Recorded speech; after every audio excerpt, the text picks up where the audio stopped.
Welcome back to the podcast here where anything goes, but with a strong focus on music, movies, and video games, basically any form of media that we like to be entertained by. Please forgive any background noise that you may hear from our mics because we are family men and they like to play too.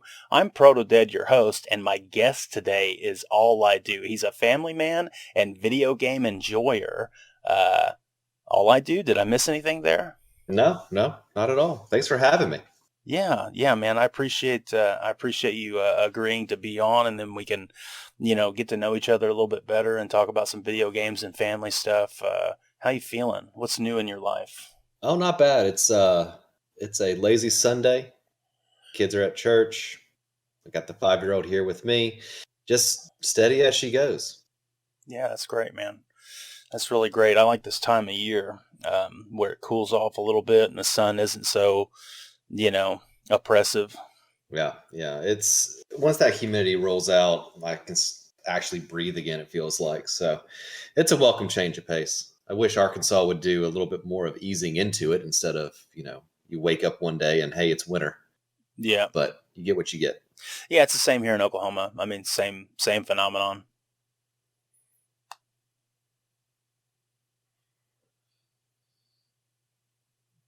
Do you like to do gardening and stuff? Yeah, so I try to make my house a little bit of like a homestead, right? It's what I enjoy doing. So we'll grow our own fruits and vegetables. I try to source locally for my meats that I get, right? So I have a good friend that I've known for years that has a small farm. They raise cattle, so every year we go in and get a quarter of a cow when they have one up for butcher. So I try to stay out of the grocery stores as much as possible. I love cooking and I love sourcing ingredients, especially local ingredients here in Arkansas. So I'll get different meats, different vegetables that grow naturally, different hunting seasons that come through. We'll get, duck, quail, a deer. We get a deer every year.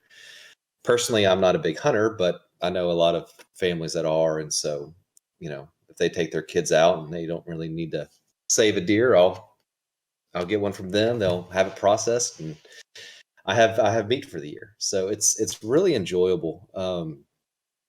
I've done this for a few years now, and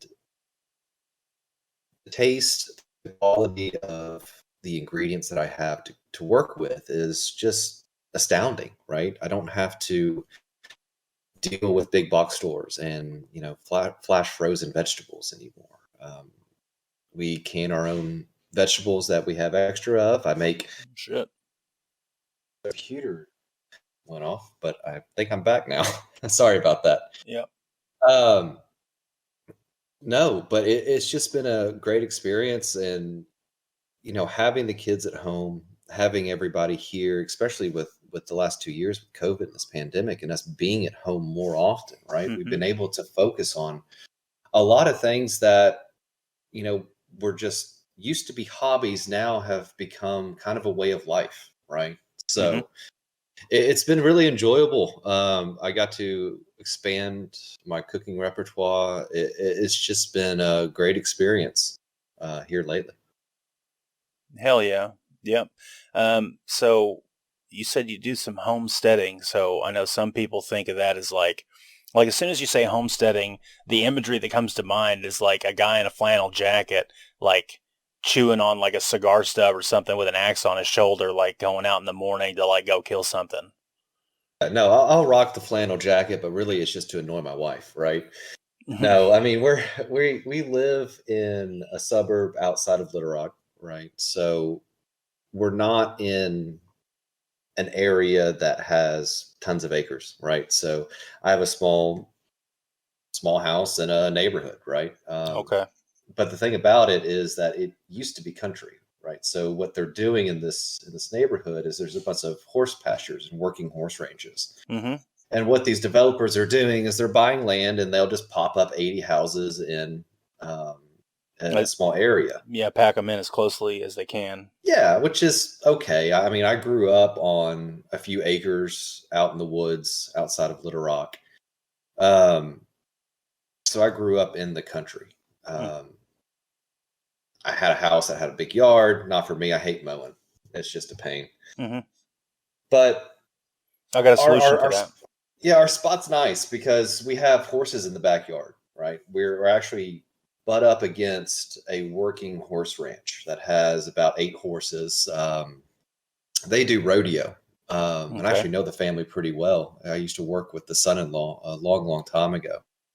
But it's nice because you can just wake up and look out your, back porch and you see horse pastures. So, Mm. it's the taste of the country that I grew up with without having to actually deal with the day in, day out. Because I mean, that is work. That is a job. If you're homesteading and you have animals and livestock, I mean, you're taking care of those things every single day, multiple hours a day. Mm-hmm. And we're just not set up for that, right? So I Yeah. get best of both worlds having them in the backyard. It's crazy. Every now and then they'll let them out of the pastures, and sometimes I'll look out the window and there's a horse head peeking over my fence, right? So we get the taste of the country without having to be actually in the country, Yeah. which works out well with school and such. And you're close enough to where, all the big town or big city shit is, like all the stores and. Exactly. Exactly. Yeah. So, 20-minute drive to town, but we're in a city ourselves outside that town, that suburb, right? So really we're here for the schools, we're here for the way of life, we're here for the stability of the neighborhood. I mean, we don't have to deal with crime. We don't have to deal with big city issues, but at the same time, we're close enough that if anything were to happen, we're close. And my family's still here too. So with everyone is within driving distance. Yep. Yeah, that's awesome. That sounds like you got a real nice thing going on here.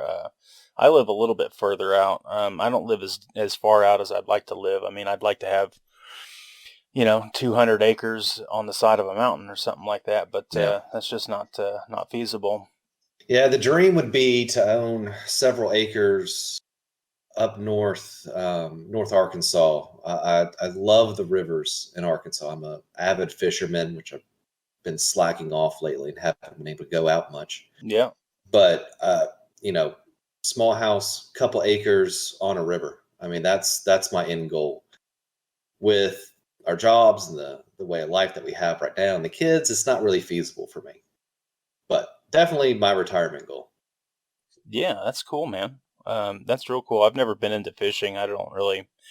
It's never been something that's grabbed my interest, but I do Hmm. like that atmosphere, Yeah. especially mountainous rivers and stuff, because they have Yeah. more of a personality than the prairie rivers, which is basically just mud. Yeah. Yeah. A little small creek going through a field, right? Yeah. Yeah, one of my favorite rivers. I actually got a couple of them in Arkansas, but the Buffalo River is one, and then the Little Red River. It's just beautiful. It's Northwest Arkansas, so you have that beautiful forest, you know, Ozark style Hmm. environment. You get these large, large bluffs. You get all kinds of uh, wildlife that just are just everywhere, right? And it's just Yep. peaceful because you can kind of unplug from the world because it doesn't really matter up there, right? What's happening every else in the world. It's Yep. just this is you, this is your world, and you just live it. It's Yeah, nice. man. Yeah. I can respect all that. I like it quite a bit. Um, yeah, like I said, I wish I lived a little further out, and maybe whenever I get older, maybe I'll get into fishing or something. It seems like an easier thing to do than trying to um, carry or drag a 150-pound deer out of the fucking woods back to your ATV or whatever. So Yeah, I mean, I've done some hunting in the past. It's just not for me. Um, and it's not about, you know, the animals. It's not about, gathering your food. It's I don't have a problem with that. It's just the lifestyle and what you have to do for that. It just doesn't fit my personality. I'm one that is better off just sitting on a dock, enjoying nature, and then and being close. Yeah. also I've got 3 fish today Yeah. that we can eat. Yeah, exactly. Right. I luckily for me, I love fish. So Yeah, I love fish. Yeah, I've done some hunting before. I've shot some deer, and you know, sometimes I think it's an easy thing to shoot a deer until it is dead, and then open it up and rip all its insides out, and then rip its skin off of the rest of its muscles, and then and then process it down. I mean, sometimes if I'm in the right state of mind, that's easy, and it's just what you have to do.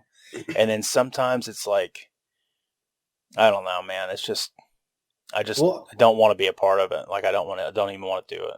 Yeah, I mean, I get that, right? And a lot of people have that mentality. For me, myself, it's not so much about that. For me, I love cooking. And part of that, especially with hunting, fishing, cooking, it's just kind of everything. It's using the animal for what it gave you, right? This is something that's been intrinsically in human nature for ever, right? I mean, that's who we are at our root. For me, as long as you respect what you're doing, respect the animal, respect the area, and respect the environment. Yep. That's what it kind of boils down to. You're connecting with nature. You're using nature for yourself because you're part of the ecosystem as well, right? So, yeah. I mean, we're not going in and culling animals. We're not just going in and culling fish, and we follow the regulations. We use the animal for everything that it's used for, and with that respect and that mentality, it makes it a lot easier, right? You just kind of, for me, I just don't even really think about it because, I mean, that's where meat comes from, right? That's where bone, antler. I mean, I've used antler in some of my knives that I've started doing, my handles, things like that. Mm-hmm. You're using that animal. You're respecting what that animal has given to you. Mm-hmm. So, yes, there are a bunch of environmental issues and social issues around hunting and things like that. But at the end of the day, if you're going to follow the lifestyle where you eat meat and you use animals, to continue living, as long as you respect the environment and respect those animals, I mean, that's just nature. Yeah, I agree. I don't see a problem shooting a deer and eating it. I don't see a problem with that. What I'm saying is like the work, like it's not worth it. Sometimes I feel like I don't want to deal with the nasty, gristly insides, and that's. I mean, it's not like, oh, my heart feels terrible because I killed this mammal, this fellow mammal. It's not like that. It's like I mean, I shot it and stuff, but I got a cheeseburger over here I could just eat instead of me I don't going like through all the work. Yeah, I don't like waking up at 3 a.m. and spraying deer pee on me, to Yeah. hide. That's the only thing that keeps me from hunting. That's the only thing. That's the the best only part. thing. Dude, that's the best part. Waking up early and then getting to stinking with other animals like waste products. Yeah, yeah. Hey, I mean, if it came down to it, I'd do it. But I have other methods of acquiring deer meat, so I'm going to use those methods. Yeah. Before then. Yeah, same. So if I really needed some deer, I'm pretty sure I could pay somebody money. Yeah. I'll just work a couple hours overtime to cover it. Yeah. But fortunately for me, I'm looking at I'm staring down the barrel of the prospect of having to shoot one of my sheep in the backyard in the next couple of weeks to a month or so, and process it out and bag it up and freeze it, because the sheep is now, I've got one too many males, and they're getting big and they're eating up all the grass. So exactly, I got to call one of the sheep from the herd. Yeah. I mean, that's how it is. You have to save the environment, right? And we got the sheep specifically to trim the grass, so I don't have to mow the grass nearly as often. Yeah, so we had goats back in the day for that. Right. Yeah. And goats are cool if you want to get out there and milk them, and maybe you can use their skulls or whatever for, because they got the horns or what have you. You can use the skulls. If you're into art, you can paint on them and then sell them to somebody and make a little bit of money that way. Yeah, goat meat's delicious too. I mean, you can make a lot of dishes with that. A lot of Indian recipes that I like to make use goat, and I like the meat. I think it's a good different flavor from what you're used to. Hmm. Um, and it's, for me, I like to have a balanced selection of meat, right? I'm not just going to eat beef and chicken my entire life. I can't live that way, right? So, Yeah. Yeah, unfortunately, I've got to try to please multiple family members, and sometimes a family member does not want to eat anything but chicken, and another one is super, super tired of eating chicken. So, yeah, chicken and French fries, man. Why can't we live off that? Well, I that's suppose the way it is. some people could. I mean, if it came down to the nitty gritty, I wouldn't have a problem with it. Eh, I don't think your body would be too happy with you after a while if you had a diet solely of that. If you looked at me lately, my body's not happy now. Hey, it's the dad bod, man. Yeah, That's just the way it is. it is just the way it is. Yeah, man. But yeah, so maybe you should look at fencing in your. I bet your community probably wouldn't be happy if you had a bunch of sheep though on your property. No, we can't. We can't. My HOA would not appreciate me fencing in my yard and having some sheep in the front yard or goats. Yeah, Trying man. to get some chickens, but my wife won't let me. That's the only thing that I need to have a local source on for eggs and chicken. Yeah, But chickens can be tough. We got chickens. My dad was nice enough to engineer up a chicken coop. yeah, And he built it, and it's really, really solid and really, really nice. But the chickens really, really don't give a fuck. They no, they're little monsters. they're little Chickens are, dinosaurs. yeah, they are just some brutal things. Yeah, well, we got I love six them. we got six baby chickens, and we put them in the coop, and they stayed in there just fine until we got the idea we're going to start letting them out and feed them on Hmm. the ground and get them to eat the bugs and stuff around the ground. Yeah, Well, that went fine for a couple of days. In the coop, out of the coop, on the ground. Everybody get back in the coop, out of the coop, and then they decided they didn't want to go back in the coop no more. And then they became free range chickens. It's been like 2 months. We've got 3 left out of the 6. oh, okay, yeah. Yeah, but they're full grown chickens. They're laying eggs. We don't know where. Oh no. They're just wild chickens now. Well, I mean they're domesticated, but they're just You on got the some loose. true yard birds now. Yeah, yeah. They're just. I mean, that's what it turned into, and that's unfortunate. I wish we could have managed it better, but. Sure, yeah. But the chickens were $6 a piece. I'm not real worried about the loss on the chicken, Yeah. the chicken balance. Who knows? Maybe they'll you'll be able to find a way to fence them in or something around the coop and change the environment a little bit for them. Yeah, maybe we will as soon as I can start buying more fence. I spent a bunch of money on fence. We bought a really heavy duty fence Yeah. to keep And that's the. expensive now. Everything's just getting so expensive for that Yeah, kind of stuff. it's uncanny, isn't it? Yeah. Yeah, It's rough. it's something that I've noticed in the past few years. I've taken a real hard look at the dollar that I Hmm. receive for my work, and I'm like, hey, it's amazing. I came up with this idea all on my own. I was like, buying power. My dollar has less buying power now than it did 5 years ago. Yeah. I mean, And that's inflation in a nutshell, man. yeah, it's like even considering the small raises that I've received over the past several years, it doesn't outweigh the cost of living. Hmm. And I'm making less money now than I did back then. That's fucking crazy. Yeah. Yeah. Unfortunately, that is the kind of world we live in right now, and it is a big social issue that we as Americans are dealing with. Yeah. And I hope it gets better. I know some people say it will. I don't know. All I can really do is control my own world, and that's the best I can do. Because I mean, I'm not going to be able to do anything when it comes to inflation or the markets or anything like that. Yeah, So, there's a lot of people that get fired up about it, and I'm not trying to get into this, but there's people that really think that they can make a difference if they get outraged. sure, And yeah, it's like, dude, you apparently have no real problems. That's the reason why you're inventing this passion for this problem that you can't do anything about. hmm hmm Like, because if you were in the jungle running from tigers that were going to eat your ass, you would give less than a fuck about this thing that you're upset about. It would not even be a thing on your mind. You don't yeah, have any real problems in America. yeah. I mean, people like to pick up a cause and like a banner, and I mean, teach their own. I mean, If you're Man, if you're looking for purpose and shit, if you're absolutely like fucking purposeless and you really need something to get you to wake up, and then maybe that's what you need. But I'm not a part of it, and don't pretend that I need to be a part of it. Right, right.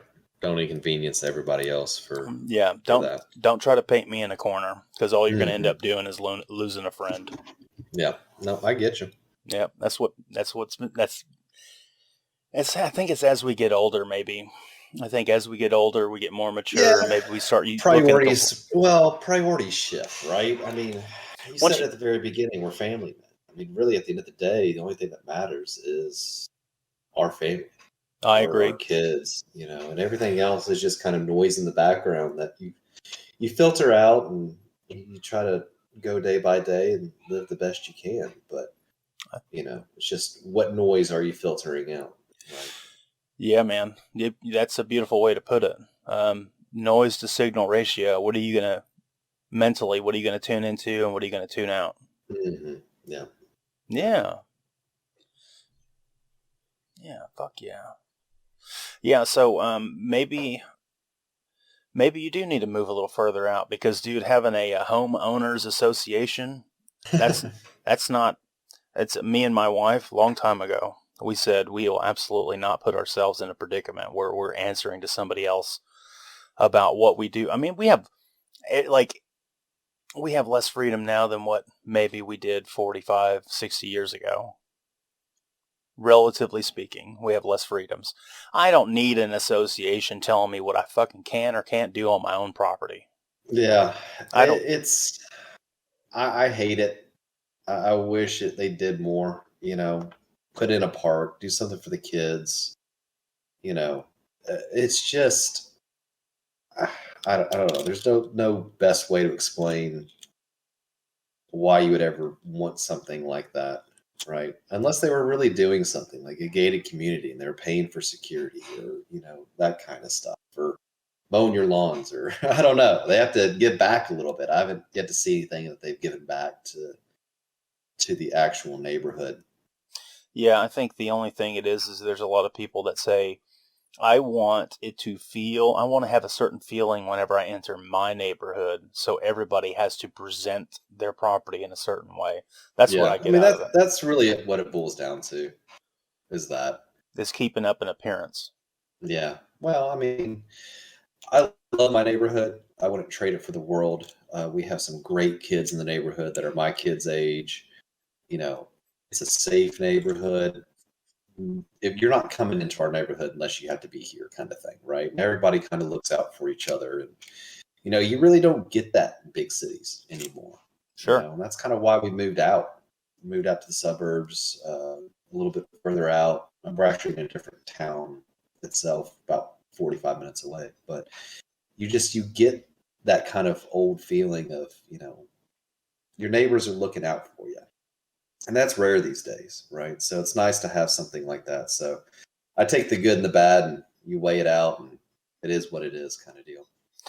Yeah, I don't have too many neighbors looking out for me. I've got family members actually that live on the property. So, Oh, okay. Yeah. yeah, so we've got about, I guess, 10 acres between us all. No, that's nice. Yeah, so we Yeah, got I would about, love to have 10 acres. yeah, it's not mine personally, like not all of it, but it's Sure, sure, basically, sure. that's what's accessible to us. And Right. we look out for each other. And I guess the only thing that really looks out for us in our home is the 40 cal on the right side of the bed, or the shotgun propped in the corner. Well, that and the attack chickens that you have now in the yard. Yeah, well, I got a donkey too. We got sheep, a donkey, and chickens. It's the best security system. It's just a Yeah, bunch of yard birds. yeah, because usually when the donkey starts braying and shit, that means the donkey has seen a human, Yeah. because Hmm. the donkey wants to get fed. So if the donkey starts braying like in the middle of, Donkeys. yeah, he's a cool donkey. Yeah, we got one that uh, is a little bit down the street that we can hear every once in a while when it gets a little angry. Mm. Yeah, our donkey is pretty good hearted. He likes to get pet on and squeezed on, Yeah, and yeah, we feed him treats, so he's not mean or nothing. yeah. Oh, well, hey, have you got a crazy personal story you might want to share? Or you want me to go first? No, I got one. Okay. Um, in life, there's only a few times that you really can kind of sit back and analyze yourself, right? And Okay. so, I was given one of those opportunities, not by choice, after high school. Um, Graduated from a really nice school, went to college, went to the University of Arkansas, and then while I was up there, started to get sick. Um, really started having some really bad dizzy spells. You know that feeling you get when you stand up too quick and Mm-hmm. kind of like just kind of whoa, and you sit back down for a second. I was getting that constantly. Every time I stood up, really was really causing me lots of issues with just being up on my feet and moving. And I'm 18, 19 years old having this issue. Mm. And so it was making it really hard for me to go to class, especially in the early morning classes. When those 7:30s rolled around, you wake up from bed and you don't have the energy to get up out of bed. Um, so it started with that, and then I started losing weight. Um, Health wasn't the best. I started actually, having a lot of stomach issues, and over the course of like 2 months, I lost like 40 some odd pounds. I God damn. was, normally on a good day, I'm around 195, 200. I think when I actually left school and came home, I was down to 160. Mm. So a lot of things were happening. I wasn't eating. I was throwing up constantly.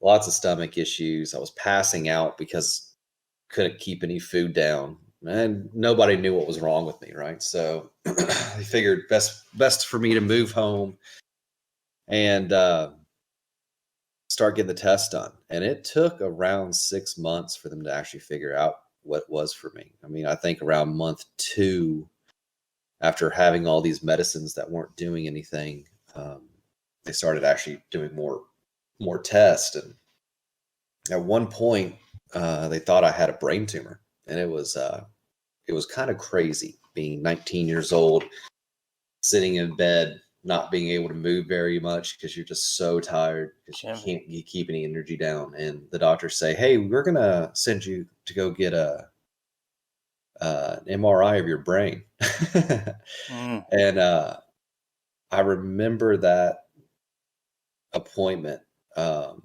just the anxiety and everything around it. I mean, I couldn't keep myself together at night just because that's when all the anxiety and the what ifs start hitting you, right? Mm. But I went to that doctor's appointment, and I remember they inject you with this dye in your Yeah. arm, and it was the craziest feeling I've ever experienced in my entire life because it's heavy and it was cold. Mm. So they put this in my left arm, and I could feel it going in, which is just foreign. There's no other way to explain it. I could feel it creep down to my fingers, and then I could feel the heaviness creep back up. And then it got to my shoulder, and as soon as it hit my shoulder, it was just in one heartbeat, boom, all over my body. That heavy, cold feeling all over.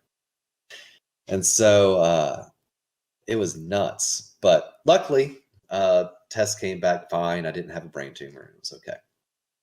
So a few months later, after more tests and more cameras being shoved in places I don't want them to be shoved into, they started to kind of figure out what was going on with me. So they shoved some cameras in me and figured out that I had lacerations all through my esophagus and stomach lining.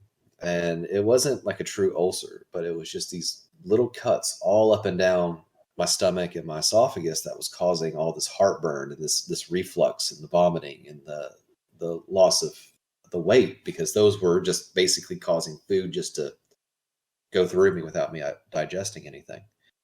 And so they finally got me on some medicine for that, and that started kind of fixing that. And started to come back to from the dead a little bit, right?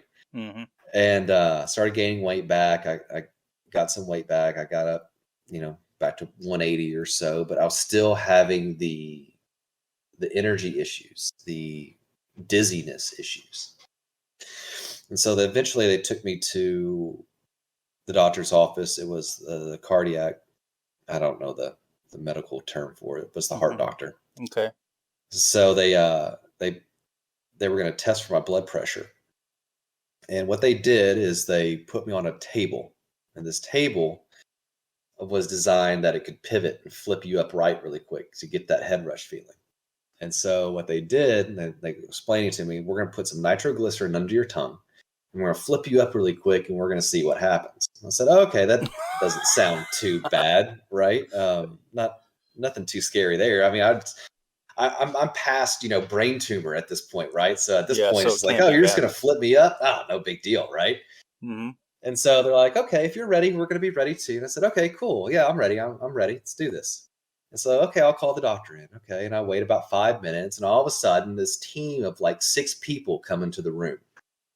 They have a crash cart. They have the paddles already charged. Mm-hmm. And I'm kind of sitting here going, okay, what the hell is all this? And they're like, oh, this is just for safety. I'm like, are you going to stop my heart? What are you doing? Yeah. Like, no, this is just for safety precaution, just in case. Why do you have the cardiac defibrillator device? Yeah, exactly, in this room. And so sure enough, they do the test, and it was a crazy feeling again. My blood pressure dropped to next to nothing. I should have passed out. I didn't, because I was just so amped up on adrenaline that it stopped me from passing out. But then they finally figured out, okay, you just have some weird blood pressure stuff combined with the stomach thing, and that was causing all these random issues that you've been dealing with for about 8 months. We're going to get you back up to going. And so after I got my medication right, they got all the levels correct. It like I said, it took around 8 months to go through that entire process. And I was out of school the whole time, just living at home. And, I went to a party. It was around Christmas time.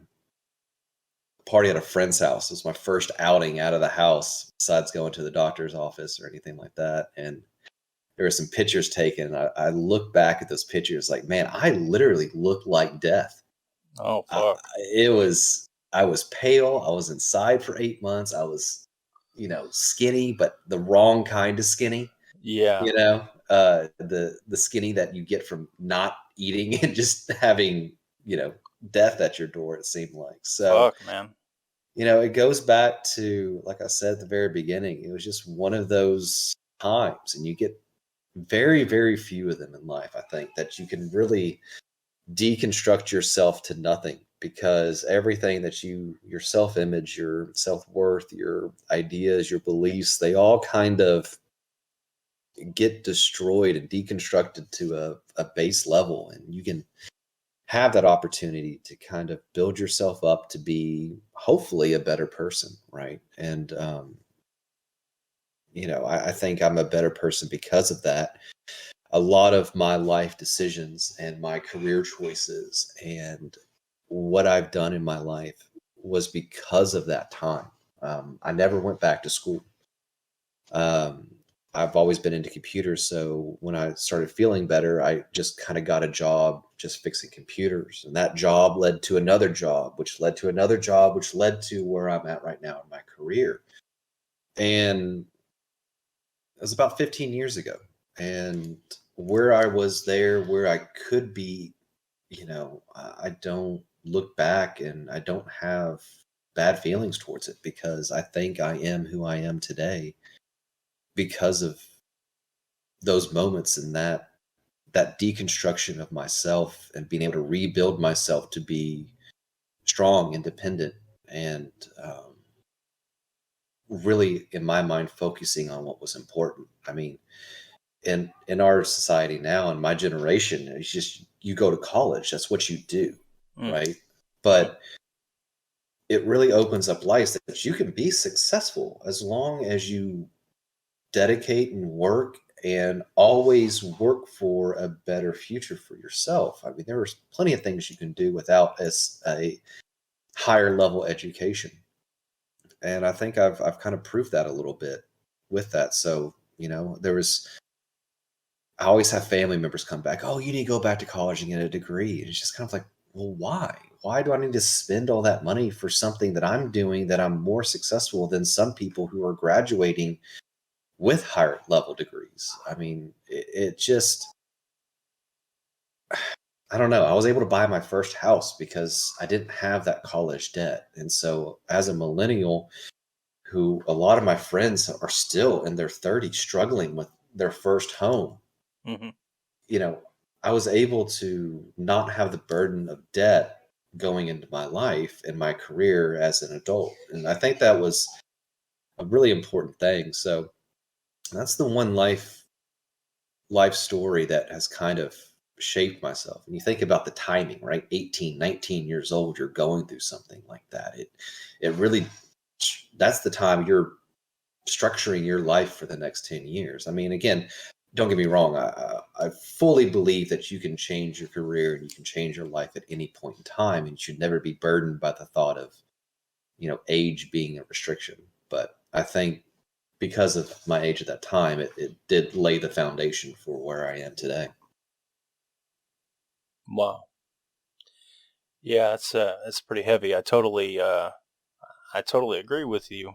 At that age, I think I think maybe men are different than women, but I think at that age your brain is still developing. You're not actually like full grown yet. I know a lot of people seem to think that you hit adulthood when you're 17, and that's it. You're an adult as soon as you hit 18 for sure. Yeah. I By mean, by for the me, by that's the about law. 25, right? But I'm still Yeah. waiting for my adult card in the mail because I still feel like I'm 25. I still feel like I'm 18 sometimes. Yeah. And then I wake up in the morning and feel like I'm 60 because my back and knees hurt. Sure. It's just, I think that's the funniest thing about growing up that has been fun. And, yeah.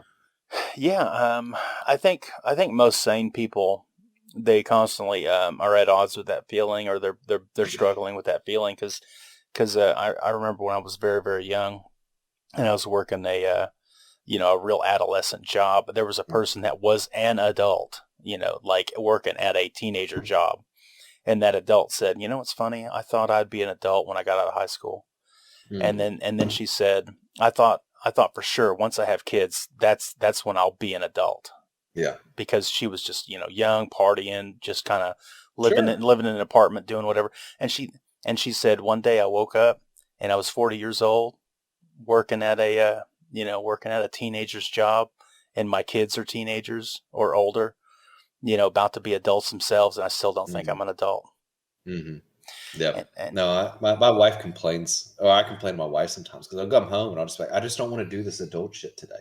yeah, Don't want to pay bills. I don't want to deal with this. I don't want to, I'll renew my medical insurance for the next year. yeah, right. I don't want to put my taxes together. I don't. This is terrible. This is not fun. I want to do something that's enjoyable and relax after an 8-hour day of, you know, racking my brain trying to solve issues for other people, which, it's just fun. It's great. It is a fun experience. And I think that's the mentality, especially for me, is just you have to approach it as an experience. Even it may not be the one that you exactly chose, but I Yeah, still wake up every day going, what's going to happen today? Let's see what happens and let's try to enjoy it, make the best of it, right? Control yeah, your world, make the best of what you can be. yeah, Don't yeah. get dragged down by the static. Don't get dragged down by the noise that you can't control. Yeah, So, yeah, right. I mean, people say don't sweat the small stuff, but it's like unless if you're a person that's like wound up and high strung, and you're like you worry about every little mhm. thing, and you let all that stuff really like govern your emotions and govern how you react to stuff, and let you overreact to stupid shit. I mean, unless you can take a step back and actually look at that person, that thing, that entity that's supposed to be you, and see it through the lens of you're getting you're finding things that are important, that aren't important. You're focusing on Mhm. things that don't matter. Right. Right. Um, But I mean, teach mhm, their own, and what matters to them is sure. what matters to them. That's the beauty of having your life, Yeah, right? sure. But But I what mean, I I've mean lost is, a lot of friends to drugs and alcohol, and yeah, because of their anxiety, because they were looking for that escape. escape, Yeah, right? yeah, And you hate to see it. And I mean, I thought I was past that time, but it happened again a couple years ago. I lost another friend to anxiety and alcohol. Mm. It's just, it never stops. And you have to be at the mindset of, this is something I'm always going to have to deal with. Even though I'm 35, my struggles are going to be different now at 35 than they were at 25, different than they were at 18. Mm-hmm. My struggles at 13, 14, I still remember, those issues that you have at school and friends and the anxiety and drama of everything that goes with that. That was Yeah. your world, right? Because Yeah. that was your world. That's That all was, you knew. yeah, that's all And you knew. so, so don't sweat the small stuff. I mean, yeah, but at the same time, for a 14-year-old, that's all they have is small through, stuff. yeah, I mean, that's what they have. That school drama, that's what they live every day. Yeah. That bully on the internet, that's what they have to live through, know?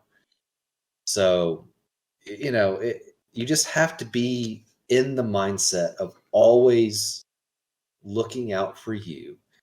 And like I like to say, controlling your environment the best you can, and not hyper control, right? I'm not OCD around my house.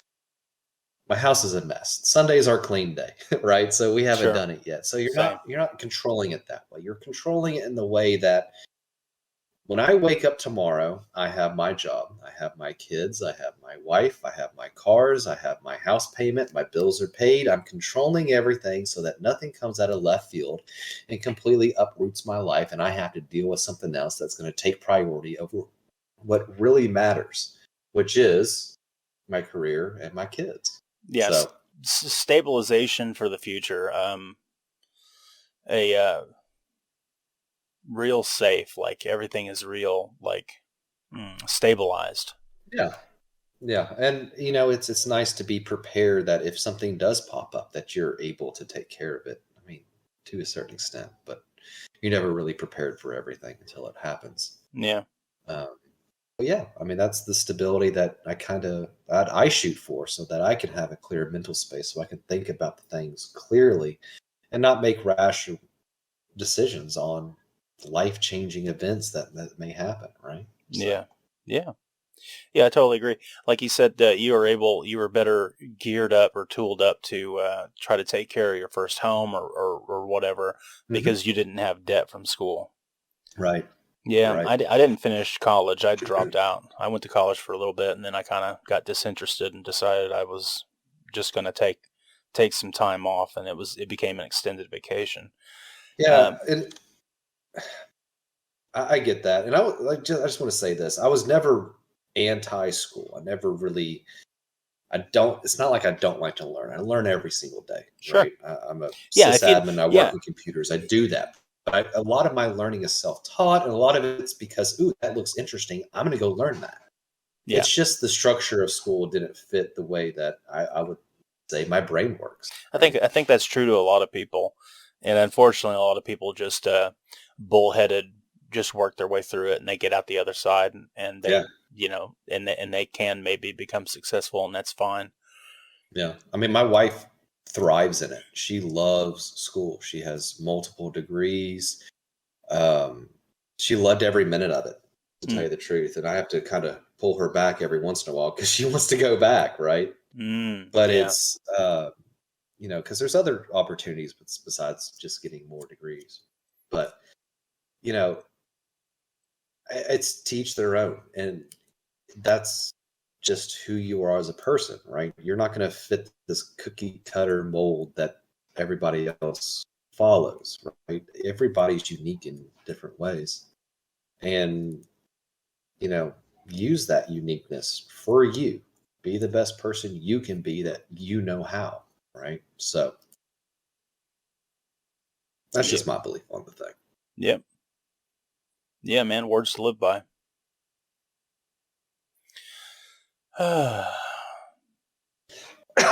Okay. Well, yeah, that's some pretty heavy shit, man. I'm glad that you're comfortable. It's not that heavy. It's pretty heavy. I mean, you almost died. Without a diagnosis and treatment, you would have died.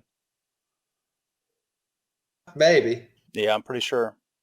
So you're on blood pressure medicine to this day, right? No, because I'm a fat guy who has a family history of high blood pressure. So it's one of those things that where my low blood pressure canceled out my family history of high blood pressure, and so now I'm kind of like You're stabilized. I'm in the normal. I still I'm on a very low dose of blood pressure medicine just because the family history. As I'm getting older, my blood pressure is starting to creep up a little bit. Yeah. But a lot of that was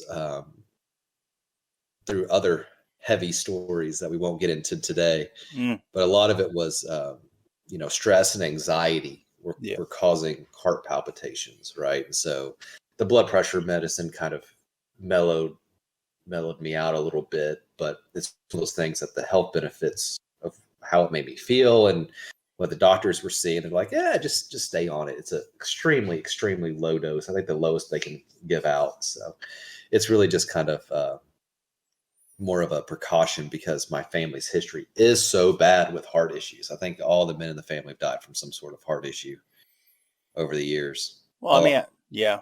I think if you wanted to get down to it, I think everybody dies from a heart issue.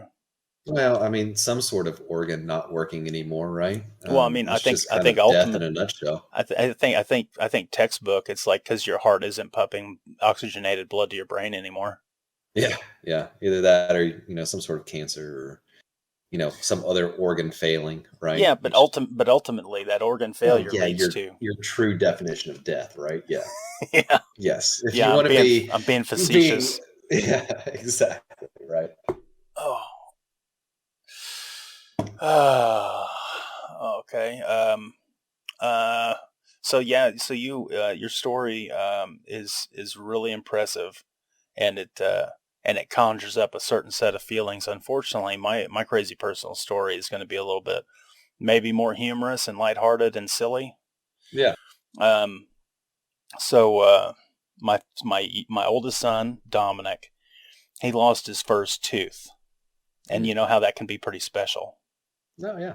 right? I mean, you do the tooth fairy thing, right? Yep. Yeah, we do. Yeah, cool, But we totally don't do cool. the money thing. We go to the dollar store or Five Below or one of those cheap place, and we do toys instead of money. Yeah, yeah. Whichever way you want to do it. To incentivize the kid to go ahead and lose the baby teeth, get it out, and let's celebrate it, make it a good thing instead of a scary thing or whatever. Oh yeah, absolutely. Yeah. Right. So I think that's the reason why that whole thing was conjured up, is to Yeah. try to entice the Totally. young ones not to be scared about it. But he lost his. We knew it was loose for a couple weeks leading up to, and of course he was our firstborn, so this is the first lost tooth. This is going to be a big deal. We want to keep it Mhm. forever and ever and ever, or whatever. Or the tooth fairy wants to keep it. And my wife noticed that his tooth was gone, and she's like, "He lost his tooth. Where's it at?" And Dom was like, "I don't know. I think maybe I lost it at school," because he was like maybe 6 years old. I don't know. Whenever they start losing their teeth, he was already in school. Yeah. So Five-ish. he thought maybe he lost his tooth. It came out when he was eating lunch, Mm-hmm. and then of course my wife Oh, was I know like, where this is going. "Yeah, yeah." So my wife was like, "Well, maybe he swallowed it," and I was like, "Well, maybe Yeah. he did swallow it." And she goes, "Well, that's terrible news because he can't do the thing with the, or whatever." It's like we lost sight of what the true purpose of the thing is. Like I didn't conceptualize it. It was like the goal is that the tooth needs to go under the fucking pillow, Yeah. and that's what needs to happen. So Yeah. I was like, she was upset about it, my wife, and therefore I needed to fix it. Right, this is something that I have to fix. So I said, okay, we are going to collect all his poop starting right now. Ugh. I don't remember how we did it either. I don't know what happened. I don't know if I fished it out of the toilet and put it in a Ziploc bag. I don't remember what I did. Yeah, repressed memories. Yeah, I gotcha. Yeah, so there was for like a whole day. I mean, he pooped like 3 times the next day, and I don't know how that happened. But so I got a maybe it was pantyhose or it was Ugh. something like that. And I took a bucket and this Ugh. bag of my son's feces into the backyard with a garden hose, And I just started going through it with my hand, just like water hose into the bucket and just letting the bucket overflow out downhill as I sifted through every little bit of his poop. And I did this for like an hour and a half. Yeah, this goes back to what I said earlier about, a few moments in life where you can deconstruct yourself. I'm Sure. having one of those right now because I did not need to hear that. Yeah, I know that you get grossed out, don't you? Oh, that's just disgusting. Yeah, I don't get like it's just another thing to do. Like I don't get grossed out when it's my kids, but Yeah. because it's your kid and Yeah. that you're I touched his poop for like an hour and a half. well, it's that and your avatar on this call is a hand. Yeah. Yeah, Yep. it's kind of adding to it. It's a brown hand too. Yeah, exactly. Right. Yeah. So yeah, I got to it was like a whole day's worth of poop. We saved it up. I guess we put it in a Ziploc and I dumped it out into the bucket. I got to the bottom of the bucket completely water overfilled and it floated the poop out of the bucket. All of the poop was out of the bucket. Running clean water, no tooth. Never found it. Complete waste of time. Yeah. Yep. Good life experience, I guess. That's the sort of shit I will do for my kids. Literally. Mm-hmm. Literally. Yeah. No, when it's your kids, though, it makes it a little easier, right? I mean, I've changed plenty of diapers and Yeah. plenty of accidents and explosions and all kinds of gross stuff that you could ever imagine on road trips. It's just kind of like, I mean, I hosed off the car the other day because one of my kids threw up all over the side of it. It's not a big deal when it's your kids, but sure, it's just something that you have to do. Yeah, exactly. Yeah. God, that's disgusting. Yeah, well, I only had to do it once. I haven't had to do it since. Well, that's good. Yeah, it wasn't bad. I mean, like I said, it was just like there's people that get sick, like they build it up in their mind and they make themselves sick over something that's like disgusting. So touching poop is disgusting, right? But you choose to make it disgusting. Yeah. Like there's nothing inherently disgusting about maybe poop. I mean, maybe there kind of is. I mean, bugs like to get in it or whatever. But you, the human, the bipedal featherless mammal, you in your mind make it disgusting. It's like the people on Fear Factor with Joe Rogan, like they eat the cow dicks or the whatever, the really nasty stuff.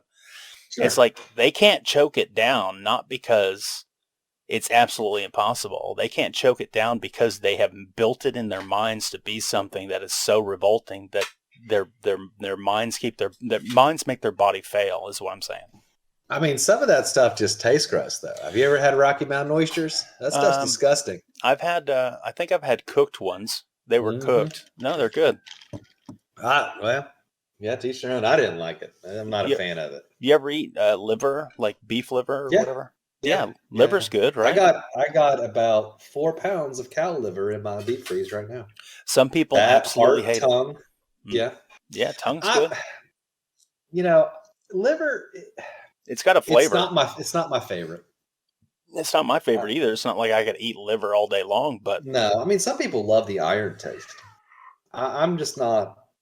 I just don't really like that bitterness of iron.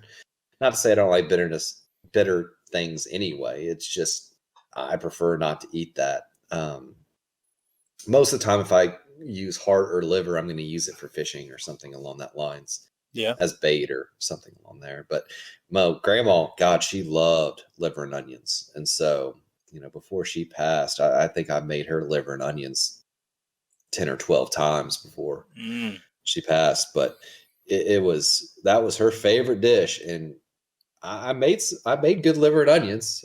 That's what they always say. I'd rather have not liver. I'd rather have steak and onions or something like that, right? Mm-hmm. It's just there's better things out there, I should say. Yeah. I mean, I agree. I mean, if money was no object or whatever, we might have filet mignon or what's the best cut of cow beef? Like, well, I mean, that kind of goes back to like what we said originally, right? For me, it's that full circle of respecting the animal and using every bit of it. You may not like the heart, you may not like the liver, but if you have a purpose for it, you're not just going to discard it, right? Yeah, I You agree. use those things. Yeah, I've eaten heart before. I've cooked it, put it in a stew. I mean, it's kind of Yeah. tough, but Yeah, I'm like I said, I'm not too much of a fan of it either. It's just that iron. Like I don't like blood sausage. Blood sausage is probably one of my top 5 things that I just don't like eating. I don't even know what blood sausage is. It's exactly that. It is blood that's been congealed and put into a sausage casing. It's gross. I don't see how that People could love be it though. good. No, I People love it. It's a big like English and up there. maybe I should It's try it one day, but it sounds nasty.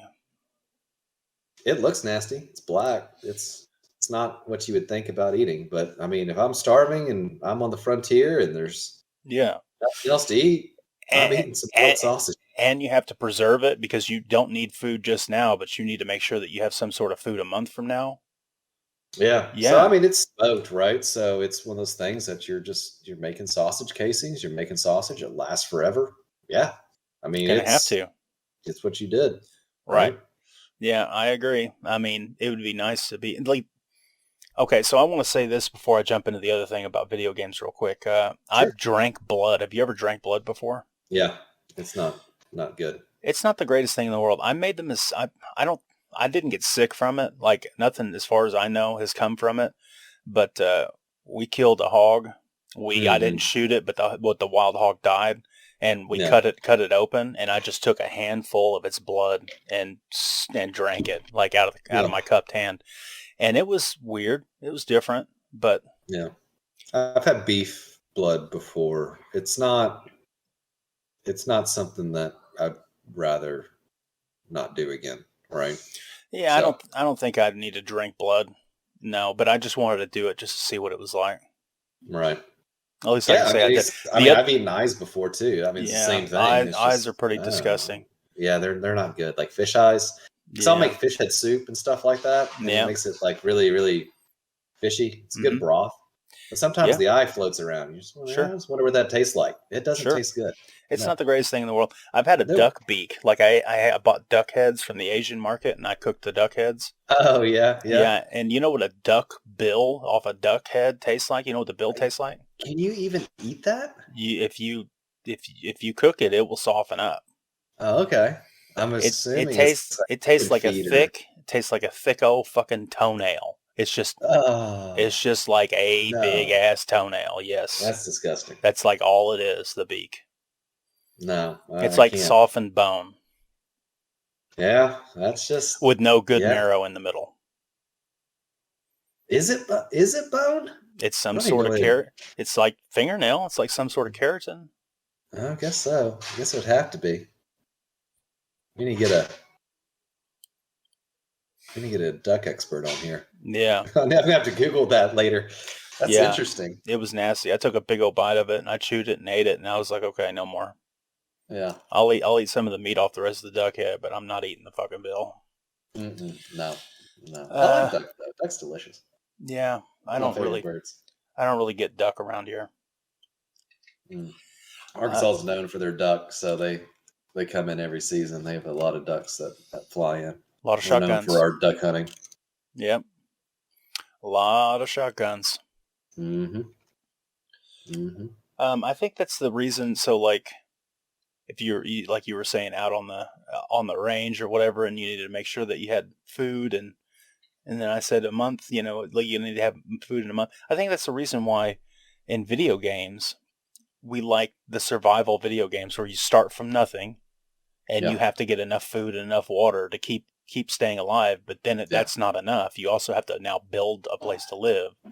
Mm-hmm. And then eventually that's not enough either. You have to continue to expand your territory out. And I mean, that's the reason why I think people like me, you, and a couple of other gamer friends, we liked H1Z1, we liked Rust, we liked all the survival games, you know, Right. because we don't get that struggle in our daily lives anymore. I was approaching survival games completely wrong for the past few years. What do you mean? I come from, so it kind of boils down to where I started with my gaming career, right? It started with Diablo 2 being the first game I've ever played on the Okay. PC. Uh-huh. And that led to Counter-Strike. Yeah. Which that first-person shooter, very arcadey. I played it at a very, very, very high level. Okay. And so for me, when I approached these survival games, I kind of approached them as, oh, I'm just gonna PvP. I'm gonna use this as a shooter. I'm gonna act like it's that, right? Yep.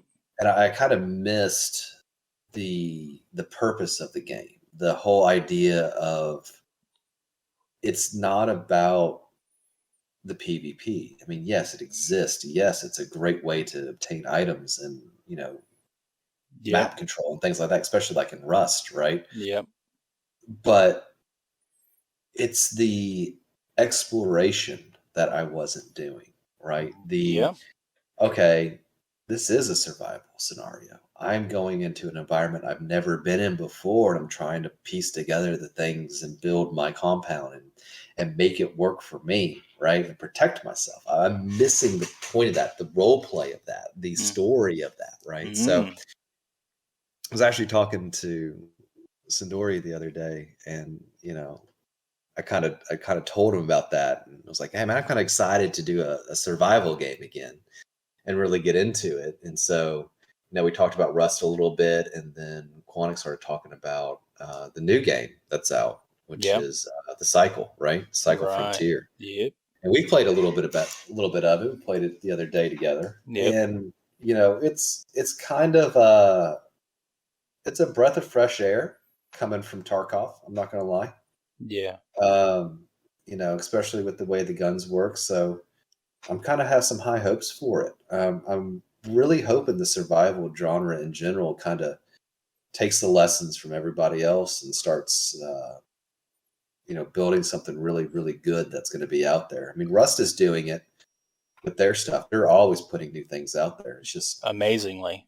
Yeah. Because that game is on full release and you don't have to buy anything. They're still updating it though. Yeah. Yeah. Yeah, it's amazing. So, you look at games like that, you look at what DayZ and H1 did for us when we first started. And it's kind of like, yeah, I'm kind of excited about this genre. I really am. I think they can do some really cool stuff with it. Well, I'm really glad that you've got a rejuvenated interest in it because, I've been in it for a long time, and I don't know, maybe my interest is starting to wane a little bit. And well, that's kind of, I wanted to talk about that too, because I don't know if it's COVID. I don't know if it's the state of the world right now. Yeah. I don't know if it's the state of gaming right now, but maybe it's my age, but things feel different than they did before. And I think it's a shift of power from some of the big giants going from these old AAA developers that you used to wait for these games and they'd come out and you would be just all on them, right? Right. Now it's kind of shifted more to the indie developers because the AAAs, they haven't done it right in a while. I mean, there are some good games out there. Don't get me wrong. Sure. But when I talk about they haven't done it right, I look at some of the stuff that EA's done. What Amazon just did with New World, what World of Warcraft has been doing. Yeah, Blizzard's been fucking up. Yeah, you see some really bad stuff coming out, and it's just, guys, it's not about, I mean, I understand we live in a capitalist society. It's about monetization, but you're sacrificing it comes down to this. You have to respect the player's time. That's it. Sure. I am not a sheep. I'm not a cog in the wheel. Respect my time is what it boils down to. World of Warcraft is a game solely designed on wasting your time, carrot on the end of the stick. And it's always been that a little bit, but they've gone it to the point and made a science of it that the last few expansions have been exactly the same. Why am I waiting for a good game, which the last expansion was pretty good, but it took 2 years to get there? Why do I have to do that? Why do I have to go through that struggle and, waste all that money just for something that's at the end? Yeah, but it goes back to the ends don't justify the means. I look at what Cyberpunk has done. I was really excited about Cyberpunk. I thought it was going to be the next GTA and in a sci-fi cyberpunk style art For scene, which sure. I love. Yes. And then I didn't even buy it. A friend of mine actually bought it for me because he was excited and he knew I was excited too, but I wasn't going to spend money on it. So he bought it for me for Christmas. I played through the game. It was okay. Mm-hmm. It wasn't great. It wasn't GTA 5. Right. It was glitchy. It wasn't their tech demos. And so I think what you're seeing is, to get back kind of on point, you see these indie developers like The Cycle, which I'm excited about now, Mm-hmm. which what they're doing. Some of the other ones that are coming out that are out there in the marketplace, they're not in it. I mean, they make their money. They're not in it to monetize every aspect of the game. So it goes back down to respecting the player. I And think, that kind of yeah, I boils down agree. to it. I agree with what you're saying, but I think also with the indie developers, the thing that they benefit from is that they're a smaller group, smaller team, so they don't have a whole nother team above them that's deciding, micromanaging, or changing Yeah, aspects, and then a team above them, above those executives that tell them, well, we really want these overtones, and we really want this sort of personality. And what we're really looking for is, instead of a survival game, a looter shooter, because that's what's hot right now. So change everything to be a looter shooter. And then the people that's invested in the company, the shareholders, they have a shareholders meeting, and then they tell those people, actually, we want to see this sort of thing, battle royale or whatever. So when you have a smaller indie development team, you have a smaller group of people that's throwing in their 2 cents, changing the original creation of the game, because mm, you know you might could have a pretty cool idea for a story, or a pretty cool idea for um, a program, a software, a visualizer, some whatever it may be. But you add more and more hands in the pie, more and more people that want to put in their little change, their little contribution to your art, the more fucking diluted it's going to get. right. Yep, and the No, more I agree. and I mean, I played some that's bad part of the indie problem. games though too. Uh, I've also played some really bad Sure, but indie games, and I played some good that's AAA games. sure. I totally agree. But those bad indie games, they have followings of people that are interested in that sort of whatever it is that they bring to the table. It just wasn't or if it was Yeah. bad, like mechanically, like features, Hmm. like were bad, they were fucked up. Well, that was because that specific indie team was unexperienced. They didn't know what the fuck they were doing. Right. Yeah, Yeah. but It is what it is, but everything's so open now, and I think as gamers, it's easier for us to experience everything that's out there. With Steam and the Epic Store, and oh yeah. with the internet, right? Ever before, and so I don't know. Oh no. Oh no, I lost you. Like I said, go back to it. I don't know if it's on them being for 2 years. You lost me. Yeah. Can you just repeat the things you said for the last 10 seconds? Oh, okay. So kind of go back to what we were originally saying. I don't know if it's COVID. I don't know if it's the state of the industry, but something's, or my age, but something's different in gaming now. And there's definitely a shift, and there's a bunch of things being delayed. And Mm-hmm. I think, and I hope we kind of go back and they kind of hit the reset button on a few things. And we start realizing that, okay, the loot boxes, the microtransactions, they can exist in a store that's customize it, but doesn't affect gameplay. I mean, but I don't even know. I mean, that could be the case. I mean, at the end of the day, for me, it's just, where do I see myself and what do I see myself doing? Because I keep trying new games out Mm-hmm. myself, Yep. but I keep having issues with the games because my group isn't there with me to experience it. Yeah. Yeah. Hey, man. Here. That's fucking great. Me personally, I want a video game that I can spend my time in, that I can invest in, and I want to play it with the people that I care about. Right. That's You what know, I the, want. not to be an advertiser or anything, but Final Fantasy 14 is that game for me. It always has been. It's a game that I can pick up and play. I can do what I want to do with it. I can play with anyone I want to play with. And it doesn't matter because it's a game that respects your time. It's a game that lets you do the content without having to go through months and months and months of prep just to get there to play with your friends again. I mean, if you were to start right now, today, I could play with you, even though I've been playing for 10 years, right? Wow. That's impressive. I mean, it's impressive that you as a new player can start a campaign and do your own thing, but at the same time have your friends who've been doing it to help not carry you through the way, but experience it with them, right? Yeah. The cycle, when I played the cycle, when I first installed it, I played it by myself for a night, and I was like, yeah, this is fun, but I don't really feel the need to play it ever again. But if y'all hop on and say, hey, we're going to drop in, you want to come with me? Absolutely. Hell yeah, let's go.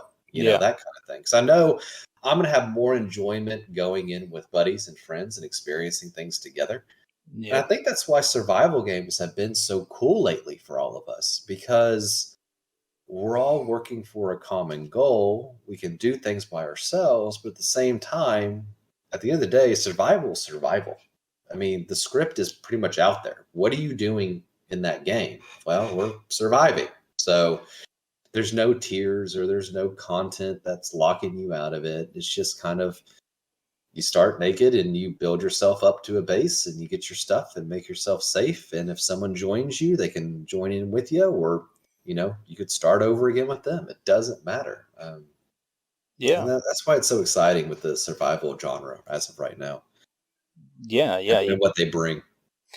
I think you're right. I totally agree with you. Open world maps, random encounters with other players. You never know how it's going to go. Like we had the Cycle Frontier episode the other night where we ran into some randos and teamed up with them for a little while just because we can communicate in game. We had voice over IP. And then a few nights later, we killed people as soon as they dropped in out of the map. It was great. Yeah, we didn't even try to talk to them. We just fucking capped them. Oh, look, I see their pod dropping. All right, I'm just going to shoot them when they get out. Yeah. Yeah. And we did. So, I mean, but that kind of goes back to why, when I was talking with Sidori and everything like that, that's what I was doing wrong. I wasn't creating my own story. I wasn't creating my own narrative. I was expecting something to kind of happen, and you react to it. Yeah, like back in the Counter-Strike days was, man, you made great plays. You were very competitive, so you had that competitive nature that kept you playing and kept you doing it. But me now as 35, I'm not that 18-year-old anymore who needs that competitive drive. I mean, I need competition. I want player versus player action, but I'm not going to play it at an elite level. I'm not going to dedicate 9 hours a day to playing a game just to, you know, experience some great plays and things. But that's fun. But you're doing it as a team, right? Yeah. And that's what it goes back down to, is that at least with Counter-Strike, I had 5 buddies that I was doing this with all the time, you know, and that makes it easier. Yeah, it makes it a lot better that you're all doing it together and you're kind of just enjoying the moment. Whereas these survival games, you got to make your own story. You got to make your own narrative. You got to engage yourself. Like, ooh, if I'm playing Rust, man, I've never been to Oil Rig. Let me go experience Oil Rig. I may lose all of my gear. I may go in completely underprepared. I may go in completely overprepared. Yeah. But that's my story and that's my experience that I want to experience with that. So, and it only makes it better with having buddies and friends there with you. Yeah, I totally agree with that. I was hoping, Tarkov has been pretty brutal to me here lately, with the ping limit and kicking me out, and I can't really play the raid or whatever. But if the raids were longer, I think Tarkov for me could be that game if we got interested. But I don't like their quest system. Their quest system is turbo shit. I totally agree. That's what keeps me from playing, because in my mind, it should be one of those games that at the end of the day, we all can hop in together and we start a raid from scratch and we just play, right? Yeah. But with Tarkov, I don't like the quest. I'm not doing the quest because I don't want to shoot a scav in the knee 7 times 400 meters away. That's not cool to me. I'm not going to do that. Yeah. That's work, and I don't want to put in that work to do it. Because of that, I'm not going to have access to these items or whatever. Yeah. And because of that, if I was to play with you, who's been playing it a while, your intro to the game is going to be, and your state of the game is going to be much different than mine Yeah. because what I have access to, right? And I'm Yeah. not saying giving access to everything at every point, but at the same time, I am. You gatekeep it with items. You gatekeep it with experience. You gatekeep it with, ooh, this thing fell from the sky and I found this one item in this chest and I need that item for this legendary weapon. I shouldn't be gatekeeped around killing X amount of players from X amount of difference on this map, or finding this key to go to this map. I mean, I'm okay with that. Finding this key on this map to go there, but if the key, I just don't want a gate kept beyond that. If that makes sense, right? Yeah. I want to be able to jump in and play at the same level as my friends. Yeah, I think gear and stuff, progression, I think that's fine, me personally. I think what you have access to from the store or whatever at a lower level should absolutely not be the same higher level items at a higher level, that's been putting in the work, putting in the time and whatever. Like, I don't know how to explain that makes sense as far as like traders go, because if I go into Best Buy, I can buy the baddest fucking refrigerator they got up there, the most expensive one right now. I don't have to forge a relationship with the merchant guy at Best Buy. Right. So but the only thing that's stopping you from getting that item is the currency that you need to get that item. Yeah, in real life, it sure is. But in Tarkov, that's with Tarkov, that could be the cost. I mean, you could take the time, get the stuff that you need to buy that one item. It may take you forever, but like you said, I don't want to have to forge an experience and a relationship with the vendor in order to do it. That just goes back to like the MMO's way of rep grinding, which is, for me, my most hated thing in an MMO. Okay. Reputation grinding. And Tarkov has the same thing. It is. It's the exact same thing. Except their missions, oh wait, no, MMOs are the same way. Go to this area, kill X amount of enemies, pick up X amount of their lizard tails that they drop or whatever, and come back and give them to me. Yeah, but the difference is in an MMO, they spawn in an area and you can do the quest and carry back. With Tarkov, you have an incredible RNG element with all their quests. Yeah. But you may not even be able to do it on the raid that you dropped in on. Yeah. So at the end of the day, they are just disrespecting you and your time.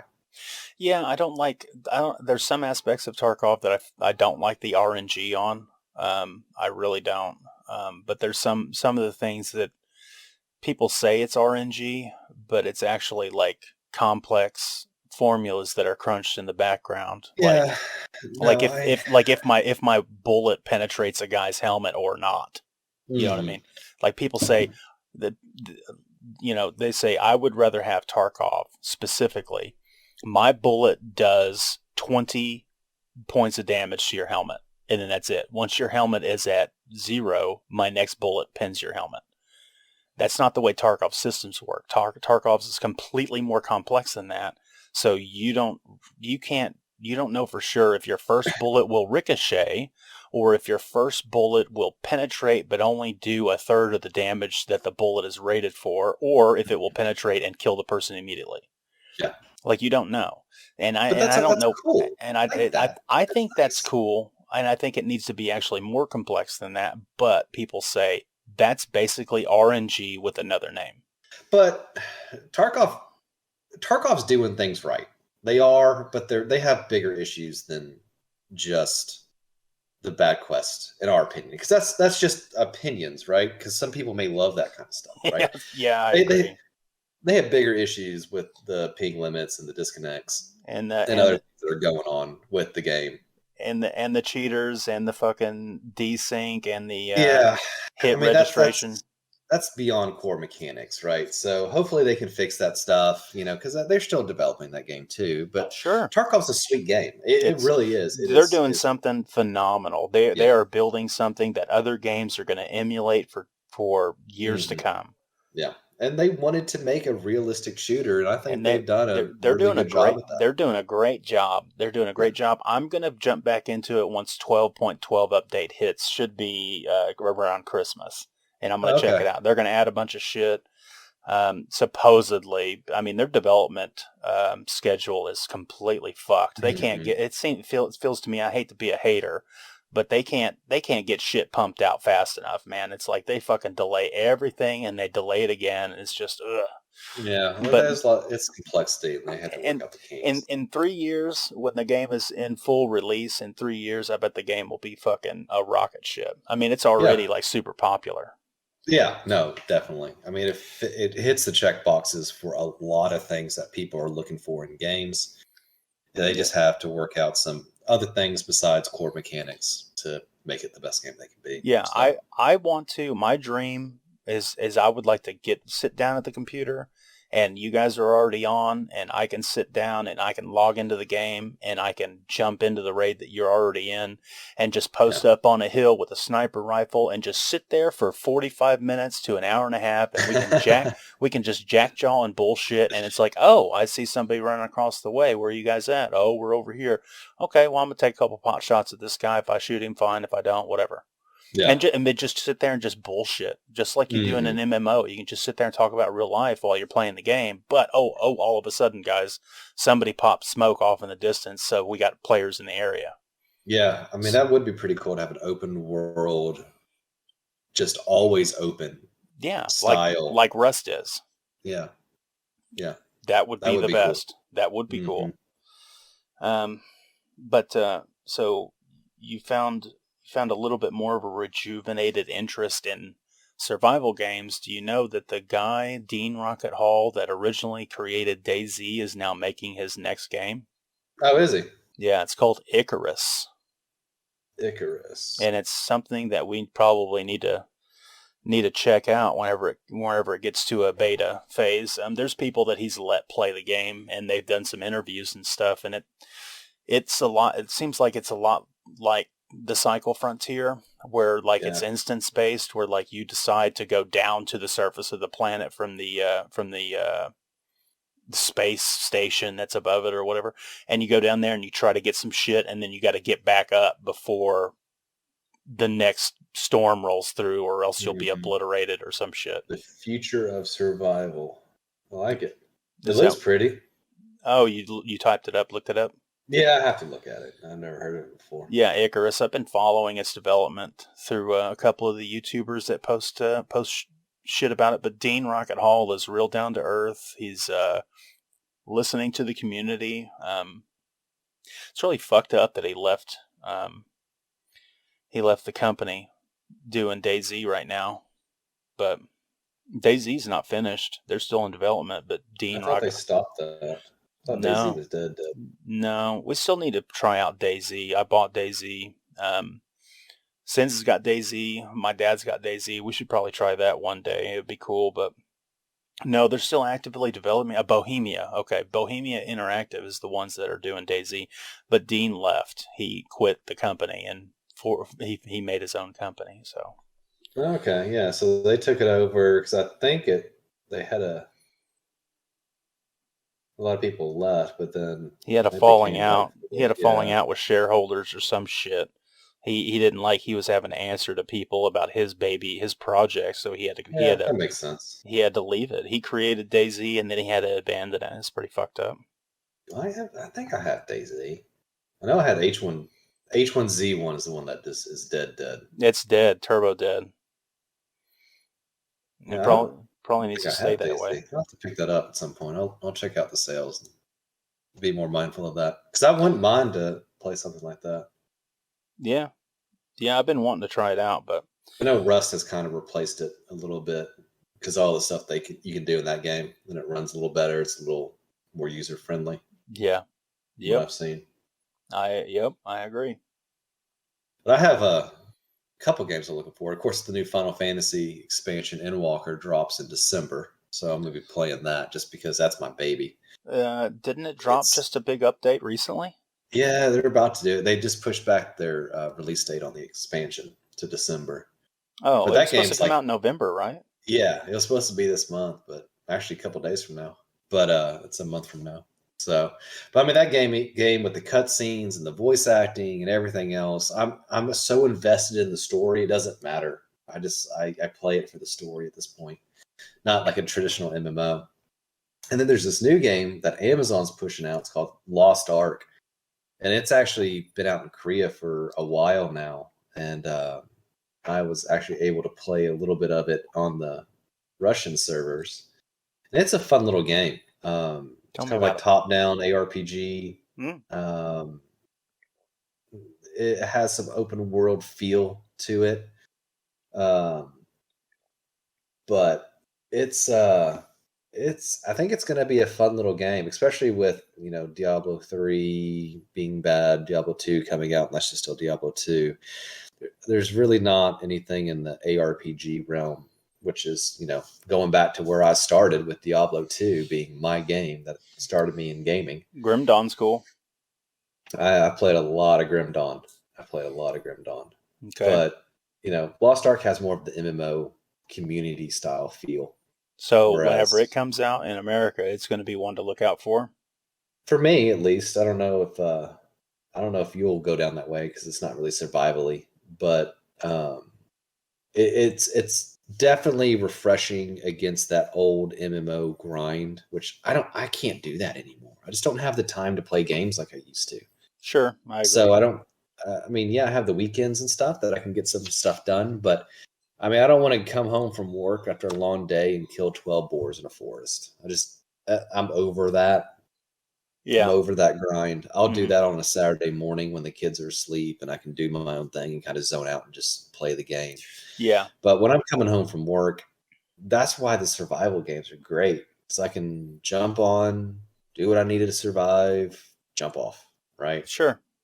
That's why the cycle's great. You just jump into a raid, do the raid. If you die, you die. If you don't, then great. You got some more stuff for you tomorrow. Yeah. Yep. So Yeah, I hear that's you. kind of like the new mentality, I should say. It's more about I'm not going to be afraid to lose the things that I have in survival games, but at the same time, I want to work for more the experiences instead of the loot. I'm not about the loot anymore. Yeah. Yeah, that's a good way to think about it. It's a good way to look at it. Mm-hmm. Yeah. I hope that games like the Cycle Frontier allow us to team up with more than just 3 people, because right now it's Yeah. limited to 3. That kind of sucks. In Rust, I you can think have that fits their map size, though. Yeah, you might be right, and maybe there's no fixing that, but maybe there is, though. I mean, Rust, you can have 10 people on, and we can Yeah, beat. Rust And is huge, though, too. yeah, Rust is big. But what's cool about Rust is you can have a person that all they want to do is run out and smack rocks. That's Mm-hmm. they're farmers. They just want to farm, and they want to be part of the group, and they just want to have a conversation. Yeah. And then you got people like Chapo who just wants to sit up in the tall tower and shoot at people and laugh and joke. It's a great way, right? You have your own story, you have your own experience, Right. but as long as it works for the group, who cares, right? Because you're Exactly. all doing the surviving. You're doing the thing together. Yeah, you just don't want one guy doing everything and everybody else doing nothing and Yeah, well, expecting. That's the only problem. But there's that's group dynamic. That's not gameplay. right. Yeah, man. Um, I'm on the lookout for the next game that can bring people together and that we can play it together and be interested. I thought maybe Destiny 2 could be that for us for a little while, and it didn't Yeah, work out. I played Destiny 2 when it first came out, and I was really excited about it for a while. But it's just one of those games that's just for me was missing stuff, Yep. and it was missing enough that I never really wanted to go back. Um, I know a lot of people still play it, especially now. It's free to play now, right? Yeah. Yeah. So I know people have gone back to that. What I want to try out is that uh, Space Engineer game. Is it Space Engineers or it's the one that you're in space, you build some stuff, there's some mining things you can do. What was Um, that game called? I'm thinking Shipbreakers. That's not it. No, it was actual first person. The one I I'm think it thinking of is where you dismantle ships. and there's Space Engineers, which that one's out. but you have to buy it. Kerbal And Space then Program? no, um, Galactic something. Deep Rock Galactic was another one. Yeah, I've got several videos about that on my channel. Yeah, so I wanted to try that one out, and then Space Engineers to try that one out too. Yeah, Deep Rock Galactic is really, really cool. Is it? Yeah, but you can co-op only 4 players. I mean, better than 3, but yeah, it's really cool, man. I played it with my kids and my dad. It's super fun. The Yeah, there's progression a on it. weekend deal going right now. It's 50% off. So Oh well, yeah, that'd be a great time to get it.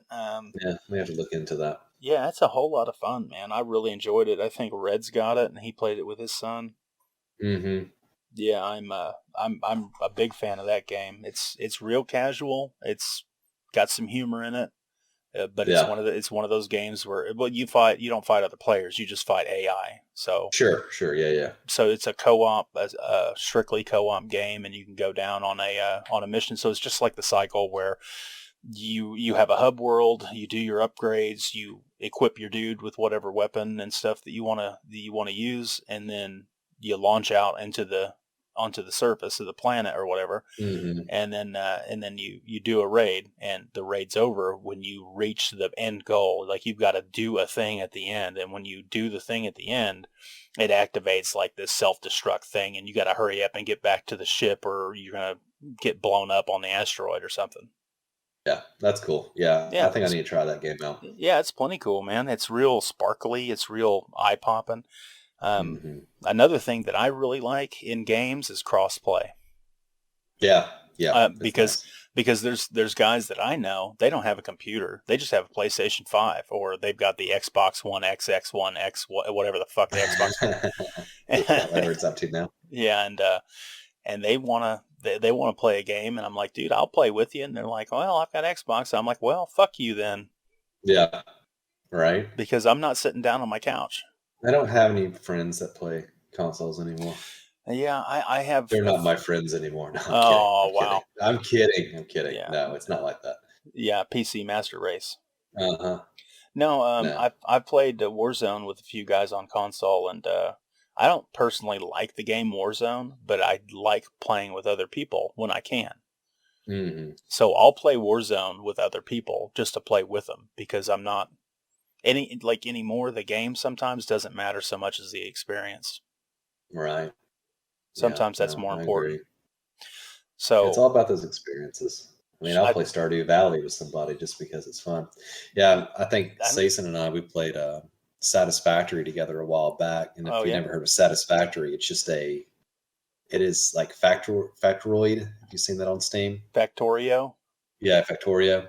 Yeah, You just basically build a base and you have automation and you're building a factory, right? you So, make robots and stuff to do yeah, the pretty thing, much. and But it's a third person kind of deal. So it's a isometric pretty top game. down. Yeah. Yeah. But this one's third person. So it's actually pretty fun. But it's Yeah. just like, I don't want to invest an entire weekend into something that I'm building because I lost my save file for all that stuff that we did earlier for the new patch. Oh It's shit. still an early access development type game, too. So, So it wipes probably. well, no, it doesn't wipe because you have your own single player save files. They just now came out with like dedicated servers, their last expansion or update, I should say. So they're making progress on it, but it's one of those games that, unless you're really into that kind of style, Yeah. maybe worth just waiting till it kind of gets closer to launch. Yeah, I should definitely give it a shot. I should probably do a let's try out video on that. Yeah, I think you'd enjoy a let's play of Satisfactory. It's on Steam, on the Epic Store. It's on both. Yep. Yeah, I'll probably wish list it. Mm-hmm. Catch it on sale. Cool, man. Cool. Tell me about your knives. Yeah, so I started that up.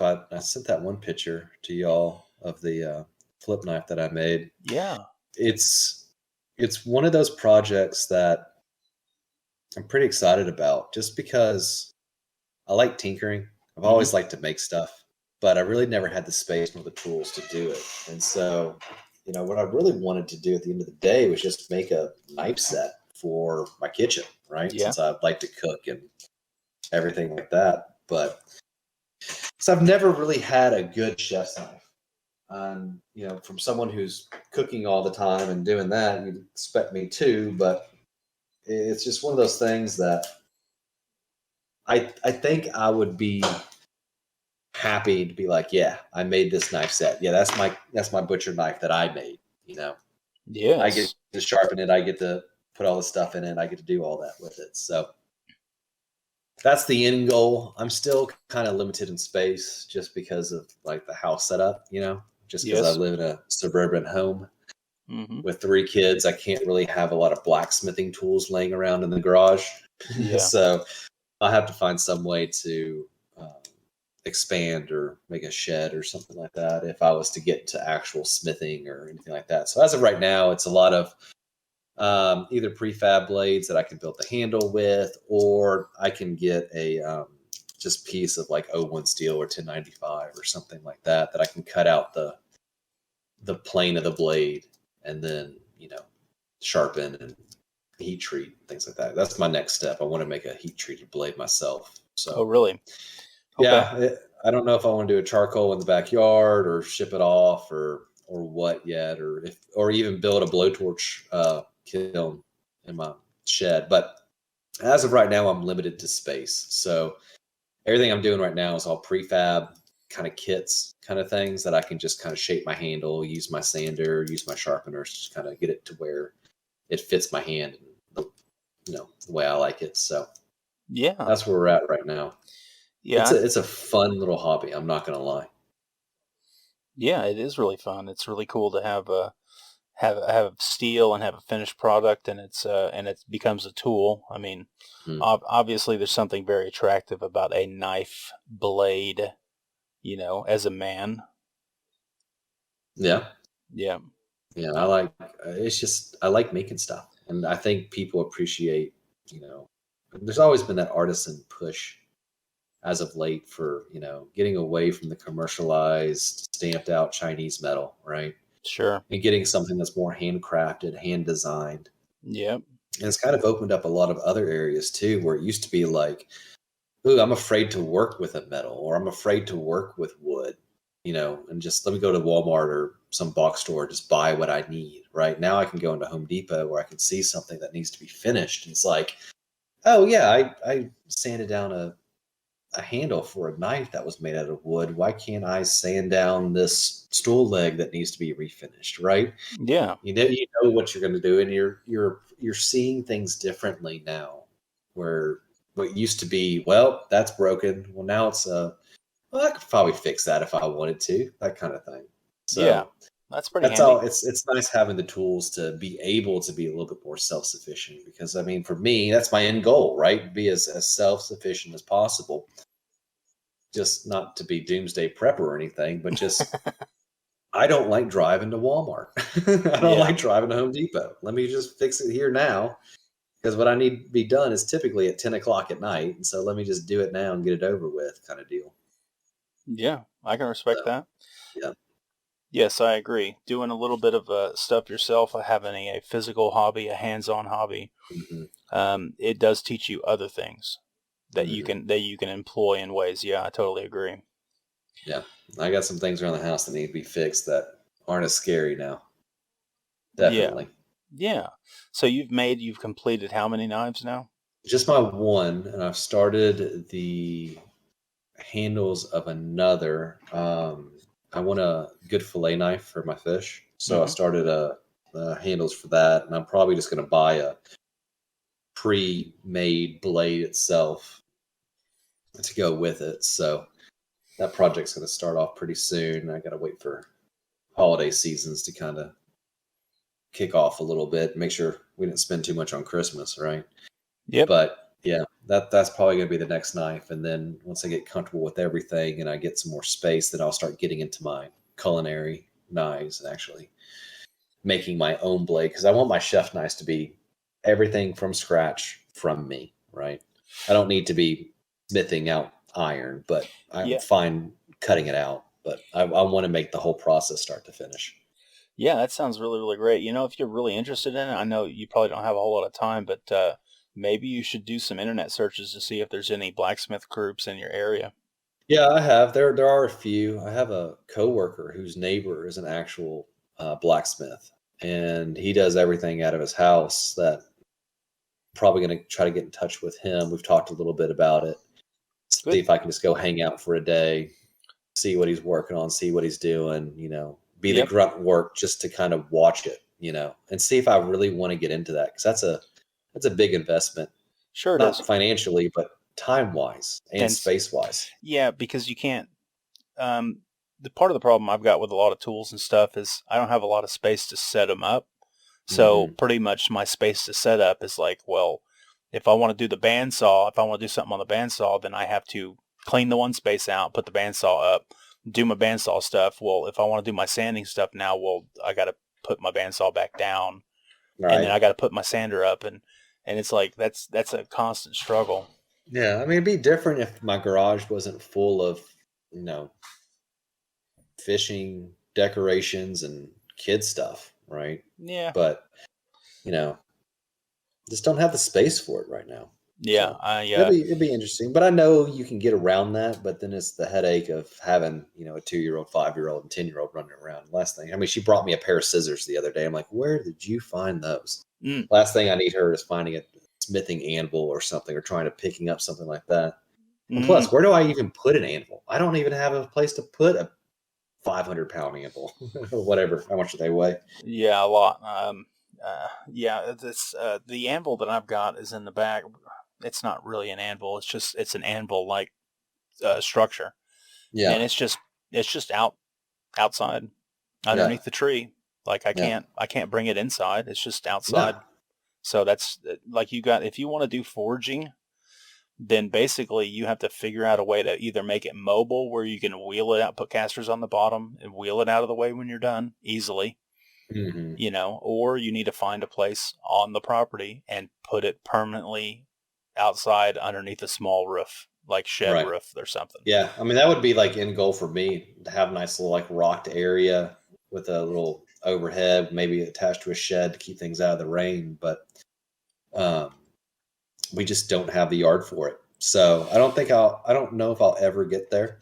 Yeah. I might. Depends on where we move or You if know, we move. You never if know, but it's kind of taking those small steps at the time. if you're But it's really, definitely really, if you're really interested in it, you might do some more searching and see if there is a place that you can just go, like a gym, or there are.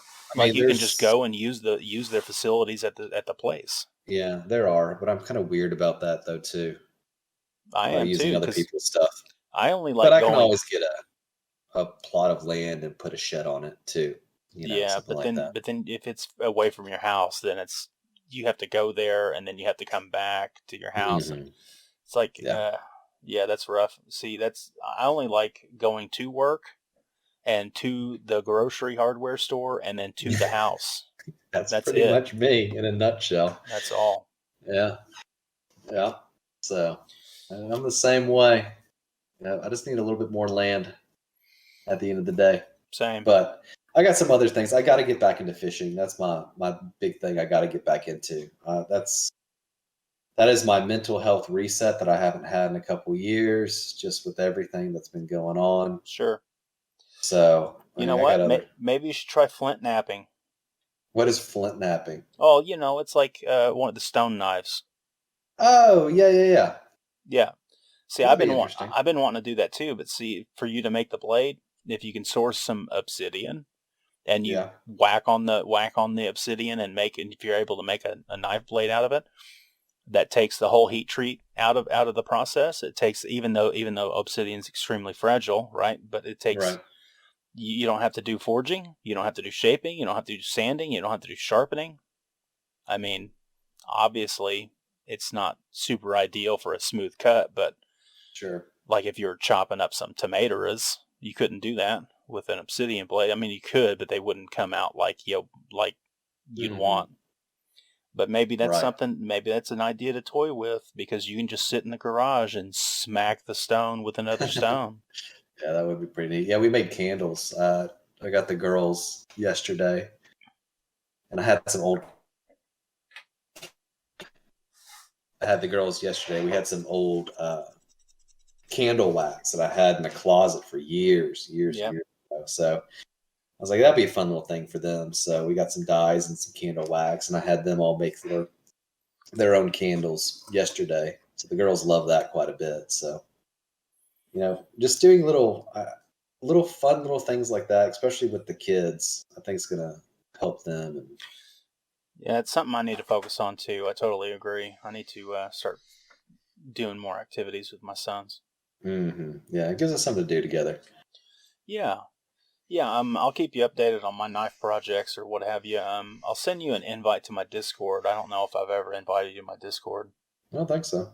Yeah, I'll send you an invite. I mean, it's kind of a cool place. I'm trying to collect intelligent and useful people on the Discord. That way, you can contribute, participate as much or as little as you want to. It doesn't really fucking matter. And of course, in Discord, you can always mute the channel because I post on mine a lot. Okay.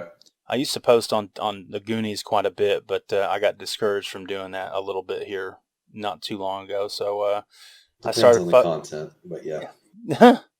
Yeah, well, it was pretty much any content. So I started to focus on my own Discord. I'll send you a link over there. But hey, keep us all posted with your knife projects in the Firearms and Blades channel in the Goonies, at least, so that way I can I can see what you got going on. Absolutely. Yeah, it's great. I'm really interested. Cool, man. We've been talking for a while, so I got to bounce off and feed the kids. Probably a good idea. Yeah. Okay. Well, I'll be back any minute. So. Well, thank you. All I do. Thank you for joining me today. Appreciate the conversation. Yeah, absolutely. I'm available anytime you want to talk or anything like that. Just let me know. Well, good. I'll do that. All right, brother. We'll talk to you. All righty. Catch you later. Thanks, everybody, for listening to the podcast. I appreciate you if you made it this far. Remember to give me a like if you liked it, a dislike if you disliked it. Tune in for future episodes. Subscribe. Let me know what you want to hear. Drop a comment down below. We'll answer any questions that you might have about the podcast. Thank you for tuning in and listening to me. I'm Protodead, and I'll catch you on the flip-flop.